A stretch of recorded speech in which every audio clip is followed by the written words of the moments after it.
25장 1절에 보면 천국은 마치 이렇게 나와요. 이 달란트 비유도 천국은 마치 이렇다라고 이어지고 있습니다. 예수님께서 하신 비유들 성경에서 보면요, 주인, 부자, 왕 등이 자주 나와요. 이러한 경우 이 주인이나 부자나 왕이 하나님을 의미하고 있어요. 오늘 본문에는요, 어떤 사람이라고 나와 있어요. 그렇지만 정황상 주인이라는 것을 알 수가 있습니다. 이 주인이 타국에 갈 때에 누가복음에는 어떤 귀인이 왕위를 받아가지고 오려고 먼 나라로 갈 때라고 나와요. 그래서 이 귀인이 종 10명을 불러서 한 사람에게 한 문화씩 모두 10문화를 맡기고 떠났다고 기록하고 있습니다. 이 문화는 헬라 은화예요. 그래서 노동자의 하루 품삯의 100배죠. 그러니까 100일치의 임금에 해당하는 값이 한 문화가 그렇습니다. 이것은 달란트의 60분의 1 정도의 값어치를 갖고 있어요. 그런데 이 누가복음에는 각 종들에게 한 문화씩 똑같이 나누어 주었다고 나오는데, 오늘 본문 마태복음에는요, 종들에게 똑같이 나눠준 것이 아니라 각각 재능대로 그들의 힘과 역량대로 달란트를 나누어 주었다는 거예요. 한 사람에게는 금 5달란트, 또 한 사람에게는 금 2달란트, 또 한 사람에게는 금 1달란트를 주고 떠났습니다. 여기서 달란트는 무게의 단위이자 화폐의 단위였지만요, 당시 통용되는 화폐의 단위는 아니었어요. 그래서 당시 통용되는 화폐의 단위로 환산을 해서 계산을 하면 이 한 달란트는 노동자의 15년 품삯 정도, 15년의 품삯 정도로 그 정도의 가치가 있는 것으로 결코 적은 돈은 아니었습니다. 한 달란트도요. 이렇게 주인은요, 종들의 그 능력과 역량대로 자신의 재산을 맡기고 집을 떠났어요. 그래서 종들은 이 주인이 부재 중일 때 주인의 재산을 잘 관리해야 했습니다. 그래서 어떻게 했는지를 보면요, 누가복음에는 주인이 어떻게 했냐면 내가 돌아올 때까지 이것을 가지고 장사하라고 했어요. 그래서 어떤 종들은 한 문화로 장사를 했습니다. 근데 마태복음에서는 장사하라는 말씀은 없어요. 그냥 맡기고 떠났다라고만 되어 있습니다. 그런데 5달란트 받은 자는 바로 그것을 가지고 가서 장사를 했어요. 그래서 또 5달란트를 남겼죠. 2달란트 받은 자도 그것으로 장사해서 2달란트를 남겼습니다.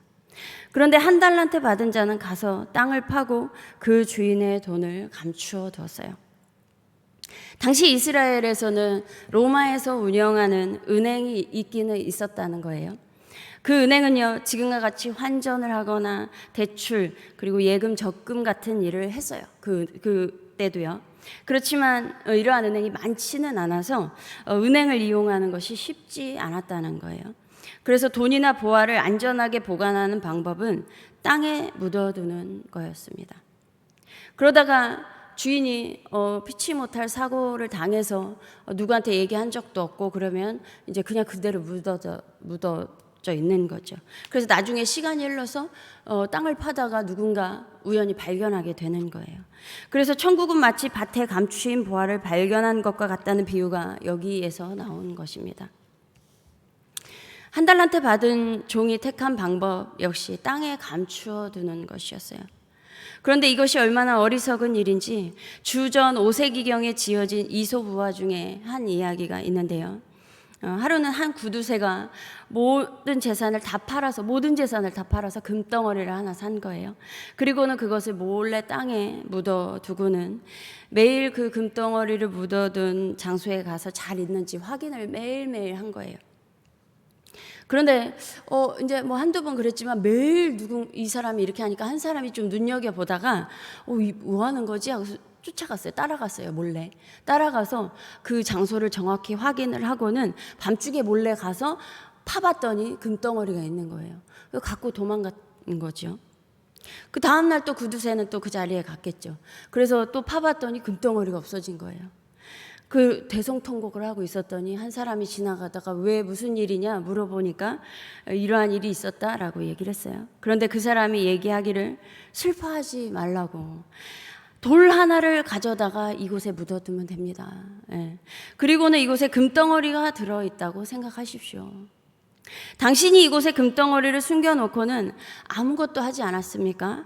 금덩어리를 묻어놓고 아무것도 하지 않은 것이나 돌을 묻어놓고 아무것도 하지 않은 것이나 마찬가지 아닙니까? 라는 거죠. 이렇게 사용하지 않고 가만히 갖고만 있는 돈은 아무런 경제적 가치가 없는 돌이라고 돌과 같다고 이야기하고 있는 것입니다. 그런데 이 한 달란트 받은 종은 이러한 어리석은 일을 했고, 이렇게 한 이유는 악하고 게으른 종이었기 때문이라는 거예요. 오랜 후에 주인이 돌아와서 종들과 결산을 하게 되었어요. 5달란트, 2달란트 받은 사람은 장사를 해서 이익을 냈고, 주인은 이들에게 착하고 충성된 종이라고 칭찬을 해 주었습니다. 그런데 1달란트 받은 종은요, 주인에게 자신이 땅에 이 달란트를 감추어 놓은 이유를 설명하기 시작을 해요. 24절에 주인님, 당신은 굳은 사람이라 그랬어요. 심지 않은 데서 거두고 해치지 않은 데서 모으는 줄을 내가 알았습니다. 그래서 두려워서 나가서 당신의 달란트를 땅에 감추어 두었습니다. 종이 주인에게 당신이 어떤 사람인지를 말하기를 굳은 사람이래요. 이 굳은 사람이라는 것이 원어적 의미로요, 가혹하다, 냉혹하다, 거칠다, 잔혹하다, 잔인하다, 엄격하다, 불친절하다, 이러한 표현을 좀 완곡하게 표현한 것이에요. 당신 굳은 사람입니다 라는 거예요. 이 1달란트 받은 종은 주인님, 당신은 굳은 사람입니다 라고 했다는 거죠. 그리고 심지 않은 데서 거두고 해치지 않은 데서 모으는 사람입니다 라는 거예요. 뿌리지 않은 데서 모으는 사람이다라는 거죠.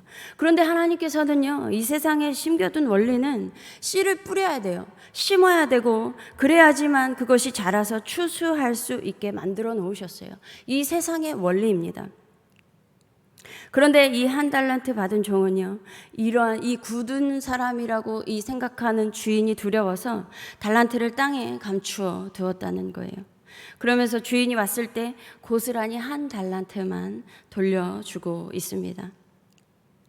이에 주인은 5달란트, 2달란트 받은 종에게 한 것처럼 착하고 충성된 종이라고 하지 않고 악하고 게으른 종이라고 꾸짖으셨어요. 그러면서 내가 심지 않은 데서 거두고 해치지 않은 데서 모으는 줄로 내가 알았느냐? 그러면 내가 마땅히 내 돈을 취리하는 자들에게나 맡겼다가 내가 돌아왔을 때 내가 원금과 이자를 받게 했을 것이다 라는 거죠. 내가 이 말 뜻은 내가 그렇게 엄하고 가혹하고 무서운 사람이라고 생각했다면 어리석게 그냥 쓸모없는 돌처럼 그 땅에 묻어둘 것이 아니라 은행에 맡겨놨으면 더 좋았지 않았느냐라는 거예요. 누가복음에는 은행에 맡겨놨어야 하지 않느냐라고 나오거든요. 그러면 원금과 이자까지 내가 그거 받을 수 있지 않았겠냐라는 것이죠. 내가 그렇게 무서운 주인이라고 생각했다면 어떻게 해서든지 이익을 남겼어야 하지 않았느냐라는 거예요. 그러나 주인은 종이 얘기한 대로 굳은 사람은 아니었습니다. 이것은 1달란트 받은 종이 주인에 대하여 오해한 것처럼 포장을 했어요. 그러나 이것은 자신을 변호한 것이고 실제로는 자신의 악함과 게으름에 대한 변명을 하고 있었던 것이죠. 그래놓고 주인 탓을 하는 거예요. 주인이 그런 사람이라 그랬어요. 자신의 악함과 게으름은 포장한 채. 마찬가지로 주께서 우리에게도 우리의 능력에 따라 달란트를 맡기셨습니다. 맡기셨다는 것은 내 것이 아니라 주인 것이라는 거예요. 그리고 여기서 달란트가 우리가 말하는 탤런트라고 해서 재능이 아니라 여기에서 말씀하는 달란트는 말 그대로 재물과 관련해서 말씀하고 있는 거예요. 여러분에게 맡겨진 재물을 잘 사용하시고 관리하시기 바랍니다. 물론 그렇다고 해서 오늘 본문에 나오는 달란트를 재물에만 국한해야 된다는 것은 아니에요. 우리의 주인이신 하나님께서 우리에게 재물뿐만이 아니라 재능이나 또 다른 어떤 것을 우리 각자의 역량에 따라 나누어 주셨어요. 성령을 통해 또 주신 은사들도 있습니다.